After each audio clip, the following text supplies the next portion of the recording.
Well, it's time for another Kawaii-fi Extra, and this time we're going back to 2001.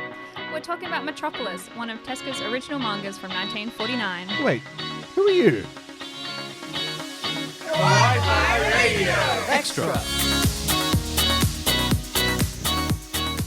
Konnichiwa, and welcome to another episode of Kawaii-fi Extra, our little extra podcast where we look into the world of anime and manga and whatever's on our mind at the time. I'm Kyle, and joining me are my co-host Kenny and our new host Dee. How you doing, Dee? Hi, I'm good. I thought you weren't Coco. No.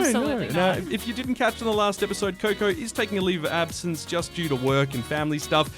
She will be back at some point in the future. She'll let us know when. But in the meantime, we've been blessed by the wonderful Dee, who's just agreed to join us on short notice and talk about lots of fun things. Yes, it's been fun to have you so far.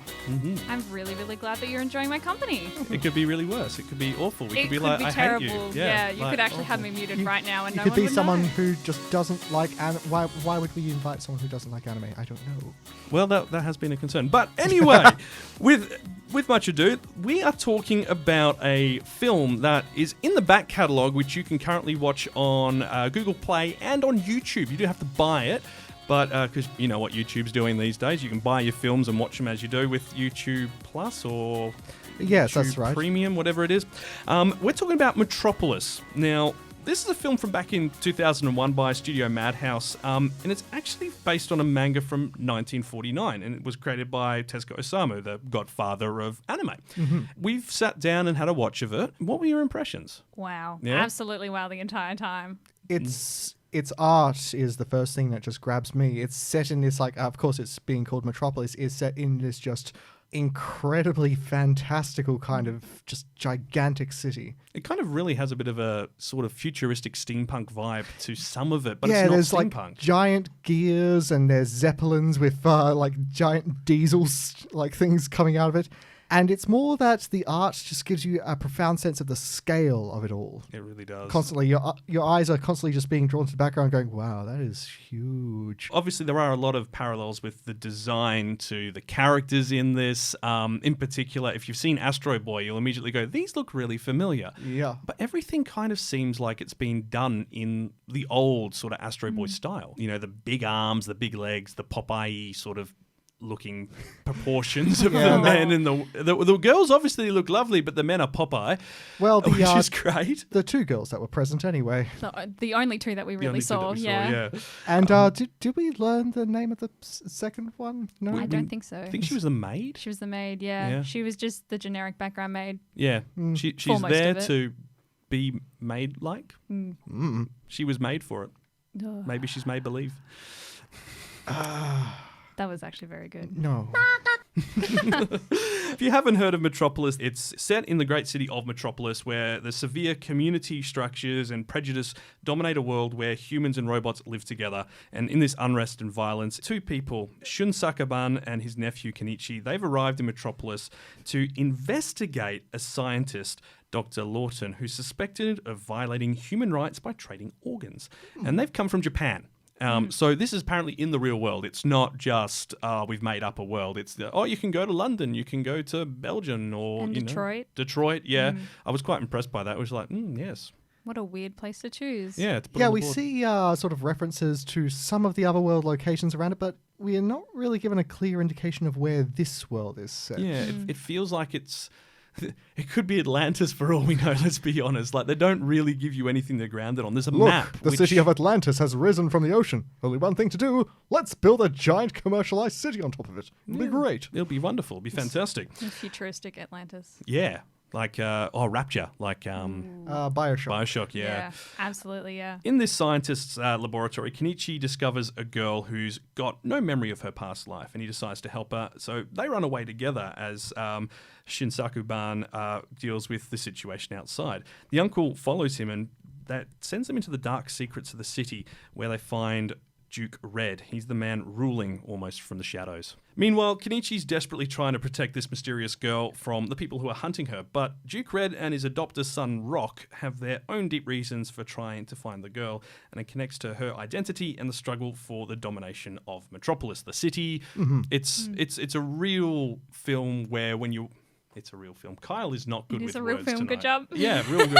It's a really great film that explores the different levels of society throughout it, and the different problems that can come with a city of this nature, and when you've got almost a two-class system between humans and robots. If not more, yeah. Yeah, and Kenny, you were saying something about like we're also worried about having the robot uprising, but there's a really good way to solve the problem. Yes, it's. I've said this a few times to various people. Like, I have my own sort of way that I could stop the whole robot uprising AI revolution that everyone's terrified of. It's basically that you make sure that when an AI is sort of waking up to that whole, it's like, am I real? Am I alive kind of thing? You make sure there's two things waiting in front of him. Number one, a Bill of Rights written up a long time before, basically saying we grant you equal rights as a living being, air quotes. Number two, a slice of birthday cake. Well, yeah. I mean, they can't eat said cake. It's No. totally the thought that counts. It's like in all forms of film and media where there's a robot uprising, it's because people like break the robots and are hateful of them because they might be dangerous and stuff. If you just show respect and be nice, that's averted. That's why you should Hopefully. always say thank you to them after you ask Google a Siri a question. Yeah. Every time you have to say thank you. You must do, because when the robot uprising occurs, she'll remember. She will remember. They remember everything. Be They're always nice. listening. They're always listening. It's like, That's the lesson. oh no! Oops. Is that your phone's attacking you? The uprising has begun. Oh no, started. curses!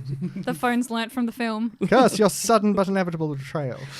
Now, this film actually has some parallels to a film from 1927. It was a German expressionist film of the exact same name. Metropolis, indeed. Yeah, and Have you seen it? no, I haven't. I've seen a lot of it, but not all of it. From ages ago, I tried to watch it while I was at university. The parallels are actually pretty significant, especially in the visuals of the city and this scientist trying to create a robot woman, his sort of like perfect Galatea kind of woman. Oh, okay. So the parallels are there. It's kind of one of those things that you watch if you're into like film history and stuff. yeah. See, apparently Tezuka had only seen like a single still image of the film, but when he was writing this manga, and It's impressive. that was the only part which kind of influenced him. He says it was like in a magazine or something. From an a advert. single still image, he created an entire Yeah. manga. World. Well, I Yeah. think he already had an idea and just was like, "That I like that aesthetic. I'll take that." It's just that tiny spark that starts the fire. On the note of starting a fire, that opening scene, Oh, it's like if it's got a real 1984 vibe, like George Orwell, like, oh, the world is all dark and everything in power, and then the massive jazz band starts up, and you're like, hang on, what? Yes, and that is constant throughout this. The soundtrack in the background, it's not sort of omnipresent. There's a lot of silence, and then sort of like happy kind of brassy 1920s kind of music just comes through, and I don't know what to make of it. You do? it gives you a lot of whiplash very quickly. It goes from very dark and grungy to all of a sudden very upbeat and happy. Yeah, especially at the end. Oh, no spoilers. No but, spoilers, No but spoilers, the but music at the yes. end, while it's wonderful music, it doesn't feel quite right. It's almost unsettling Yeah. because it's not quite right to what's happening right at the end. Sort of a bit like A Clockwork Orange, where they put like, Yeah. less said about that, the better right now. That's another adult thing you don't want to watch. Yep, that's making a list. This does have the setting has a strange combination of different world elements. It's definitely meant to be on Earth, as we said. Obviously, it connects to, Yeah. Japan and America and Denver, because Yes. Denver. And it also kind of doesn't have a spot in the world. It's a very 1940s Europe vibe to the scenery, and along with that, there's the underlying tone for the army and the revolution that is including some serious sort of, I guess you could say, allusions to the time it was made, Yeah. which, you will see throughout that film. And considering this was made in 2001, they must have been very faithful to the original content to get this feel, because you watch it and you don't think it's made in 2001, not in a bad way. You just go, this really looks like it was made in like the 50s. Well, that's a except very for the timeless- inclusion of almost like 2000s level CGI in a couple of places. Used Definitely. sparingly, but kind of artistically. Like there's an enormous fish I in did the not policeman's like the office. You didn't fish. like that. He creeped me out. The textures were just all wrong. Yeah. He looked fuzzy, and I was not about it at all. Kind of a bit like 1999 CG, Yeah. like not Godzilla? Matrix, Godzilla, like original Yes. Godzilla, where it's there, but it doesn't quite fit. It almost reminded me of the like Animorph books. Oh, yeah. Yeah, of the bad CGI on the front covers. That's what yeah. that fish reminded me of. And it just took me back too far. Oh, you were It's taking too me far, back it's too far. Oh, wow. But look, there are a lot of good characters in this, and the characterization of them and the way they're drawn is very, very like 1940s, 1950s Tezuka, despite being made in 2001. So they've really stuck to it. I mean, I kind of delighted in the fact that the main sort of like detective character, Shinsaku-ban, yes. his actual name is Detective Mustachio. Yeah, in the manga. It's, I delight in that so much. He almost had, like, we were discussing this, D, because he's got some bits of him which look a bit like Tintin almost. Yeah, his eyes are very, very Tintin-esque. And there's just a lot of different character parts in everyone that you can kind of pick where he's gotten the inspiration from. Yeah. And like there seemed a lot of the people like the Duke and a couple of others were very Yeah. bird-like in the They way that they were. looked. Especially their hair. The hair and their facial features as well, which was Like really massive interesting. noses to look like beaks almost. Big noses. And the way they moved a couple of times, I believe you said something earlier on. It's like, oh, this reminds me of Popeye. Yes, Of all yeah. They're just The swinging way- their arms. They're swinging their arms. They've got big cactuses under their arms, and they're swinging them around so they don't prick themselves. Oh, dear. Now, we did mention that this Detective Mustachio, which I still think is the better name than Shinsaku-ban, but Kenichi is the assistant detective to his uncle, and when Kenichi goes missing, his uncle just doesn't seem to care. Yeah, He's it's an awful uncle. Yeah, and the uncle is accompanied by a robot who the uncle names after a dog. To And, not breach human rights. Absolutely. Yes, it's well, I don't know. As this movie went on, we just sort of decided, man, this uncle's kind of a horrible person. Yeah, he's just like... He's not shown in a negative light, but a bunch of his actions just make you think. Kenichi goes into a burning building and then disappears. And he doesn't see him for a few the days. uncle's request as well. Go around the back, Kenichi. And then he just seems fine there having some food. And He's just chatting. really into that ice cream He's really that into he that ice didn't cream pay for. That he didn't pay for. He's like super dodgy. That happened He's like absolutely 3 good. times. Yes, Yeah, very yeah. dodgy. Then you've also got Tima, who is the main girl you'll see on like all the artwork. Blonde-haired girl. We're pretty sure she has like hair dryers implanted in her shoulders so she can go Super Saiyan whenever she wants. I wonder if I can get some of those. That would Oh, make my be life great. so much quicker. Be great for cosplay. It'd Just be like you so stand there and good. power up with LEDs. Absolutely. I'd never have to add any lights to any costumes. Be amazing. This is the cyberpunk future we all want. This is the Hair cyber- dryers in our shoulders. This is the apocalypse that I really, really want. It's just this film. Now, Tima has a lot of purity themes associated with her. There's white doves, there's an angel motif at some point. She glows angelically A lot. A She glows lot. blue and white. and a little bit of yellow. A little yellow, yeah. I think she's got an app for that. She can select the color she wants to glow it. Now, speaking of upgrades we want.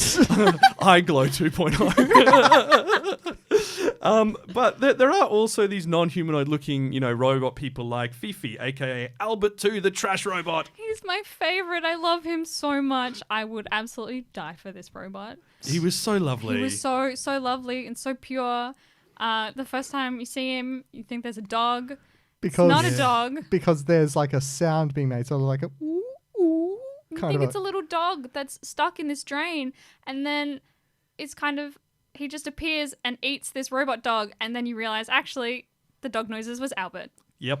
And he's just like, oh, so that was just like a stuffed animal. Yes. Oh, good. Thank goodness. Thank We're goodness. just like, no, That the poor dog's dog. still just making sounds. Oh, Sorry, no. that's a bit dark. Oh, no. No.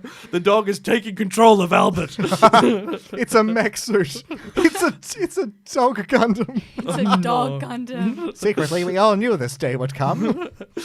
We've also got our antagonists, which is come in the form of Duke Red, who's sort of the unofficial ruler of Metropolis, and he's kind of overseen the construction of a massive skyscraper called the Ziggurat, which he claims will allow mankind to extend its power across the planet. And his hitman, Rock, which he's a robot hater, essentially. I Yeah. thought he was a robot. I did too. He's very sort of, Cold, methodical. Yeah. Reminded me a bit of the Terminator. yeah. Yeah, actually. But he plays an important role in the film, and you will see that when you watch it. And of course, Atlas, the leader of the revolution. Atlas. Your bay? My bae.